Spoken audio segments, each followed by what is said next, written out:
Après sa démission de l'Assemblée nationale, voici tout ce que vous ignorez sur Guillaume Soro. Avant de commencer, n'oubliez pas de vous abonner et d'activer la cloche de notification, car cela va vous permettre de ne plus manquer les prochaines vidéos. C'est parti!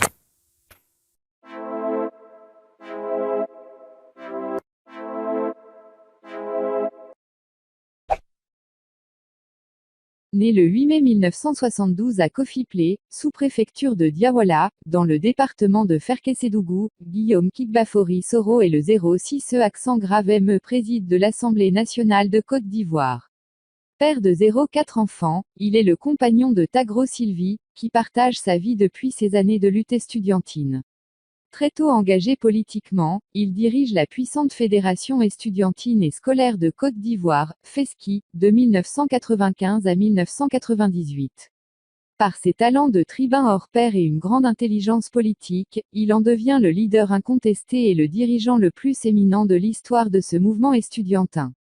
Il a d'ailleurs été élu « Homme de l'année » en 1997, par les lecteurs du quotidien pro-gouvernemental, Ivoire Soir.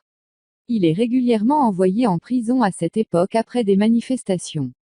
Il est même déclaré « prisonnier d'opinion » en 1995 par Amnesty International. Il exécute en tout 6 séjours carcéraux suite à des soulèvements en milieu estudiantin initiés par le mouvement qu'il dirigeait.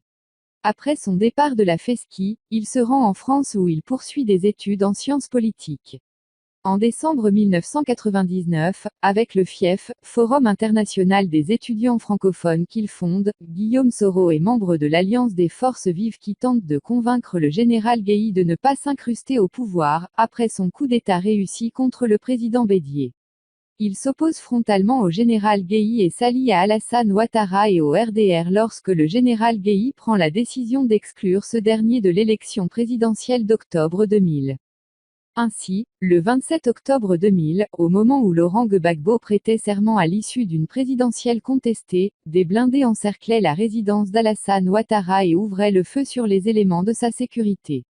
À l'intérieur, se trouvaient Guillaume Soro et le carré des derniers fidèles, décidés à défendre la résidence et ses occupants, jusqu'au bout. Témoignage de son courage et de sa loyauté envers le couple Ouattara, Soro est blessé au bras gauche pendant les combats et saigne abondamment. C'est Madame Dominique Ouattara elle-même, qui se charge de le soigner et lui fait un pansement qui arrête l'hémorragie. En décembre 2000, il est colistier de Madame Henriette Dagri-Diabaté, secrétaire générale du RDR, pour les élections législatives à Abidjan-Port-Bouët. Bien que la Commission électorale nationale indépendante ait déclaré M. Ouattara éligible au poste de député, la Cour suprême rejette sa candidature, entraînant de facto le boycott des législatives par le RDR. Les manifestations organisées par le RDR pour réclamer la réhabilitation de son préside et sa participation aux élections, sont réprimées dans le sang. Guillaume Kigbafori Soro choisit alors d'aller en exil au Burkina Faso. De 2000 à 2002, il vit au pays des hommes intègres, sous la protection du préside Blaise Compaoré. Ceci explique la profonde amitié qui lie les deux personnalités. En septembre 2002, à la faveur d'une tentative de coup d'État qui se mue très vite en rébellion armée, Guillaume Soro apparaît à la tête du mouvement patriotique de Côte d'Ivoire. Il en est le secrétaire général. Puis en 2003, il devient secrétaire général des Forces Nouvelles de Côte d'Ivoire, qui regroupe les 3 mouvements rebelles, MPCI, MPIGO, MJP, qui contrôlent le centre, le nord et l'ouest du pays. En 2003, après l'accord de Lina Marcoussis, France, Guillaume Soro fait son entrée au gouvernement dit de réconciliation nationale. Il y restera malgré quelques remous, changements de gouvernement et changements de poste jusqu'en mars 2007. Ainsi, de mars 2003 à décembre 2005, il est ministre d'État, ministre de la Communication. De décembre 2005 à mars 2007, il est ministre d'État, ministre chargé de la reconstruction et de la réinsertion. En 2007, à la faveur de l'accord politique de Ouagadougou, signé par les Forces Nouvelles et Laurent Gbagbo, Guillaume Kigbafori Soro est nommé Premier ministre de la République de Côte d'Ivoire le 29 mars, avec pour charge principale la sortie de crise et l'organisation des élections. Il conduira le gouvernement et l'ensemble des forces politiques ivoiriennes au premier tour de l'élection présidentielle du 30 octobre 2010. De l'avis général, cette élection fut la plus transparente et la plus ouverte de l'histoire de la Côte d'Ivoire. Elle fut également l'une des plus chères et l'une des plus surveillées au monde.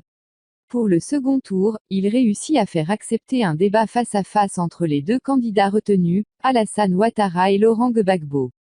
Une première en Afrique noire francophone. À l'issue du second tour de l'élection présidentielle en novembre 2010, il reconnaît la victoire d'Alassane Ouattara désigné par les urnes et s'oppose ainsi à la réinvestiture de Laurent Gbagbo comme président. Il remet donc le 4 décembre 2010 sa démission et celle de son gouvernement à Ouattara avant d'être reconduit à son poste par celui-ci. À sa fonction ancienne de Premier ministre, le nouveau président ajoute celle, nouvelle, de ministre de la Défense. En tant que Premier ministre, ministre de la Défense, Guillaume Kigbafori Soro coordonne avec une efficacité réelle les actions civiles et militaires qui finissent par aboutir à la chute du régime de Laurent Gbagbo et à l'arrestation de ce dernier. Lors des élections législatives, auxquelles il prend part, Guillaume Soro est élu député de Ferkessédougou commune le 11 décembre 2011 avec 99,06% des voix. Dès la proclamation définitive des résultats des élections législatives par la Commission électorale indépendante, CEI, il choisit de quitter son poste de Premier ministre, après avoir passé 9 années au sein de l'exécutif. Le 8 mars 2012, il remet sa démission au président de la République. Après sa démission de la primature, il est élu au perchoir le 12 mars 2012 avec 94,77% des voix. Il devient ainsi le président de la deuxième législature de la Deuxième République. Au cours de sa carrière politique, Guillaume Kigbafori Soro aura échappé à 6 tentatives d'assassinat.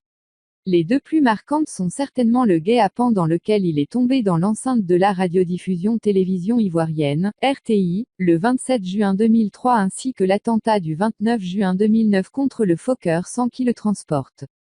À la RTI, sous le prétexte de l'inviter à faire une visite des locaux, la direction générale d'alors le fait encercler à l'infirmerie de la maison de la télé par 300 jeunes patriotes armés. Il s'apprêtait à incendier le bâtiment avec lui, quand il en est extrait de justesse. À Bouaké, lors de l'atterrissage de l'avion dans lequel il se trouvait, plusieurs roquettes et des balles de mitrailleuses lourdes ont été tirées sur lui. 4 membres de son équipe décèdent et plusieurs autres sont grièvement blessés. Pour Guillaume Kigbafori Soro, le destin des hommes n'appartient qu'à Dieu. Et la sagesse consiste à se frayer un chemin vers son destin et d'en accepter les fortunes et les vicissitudes.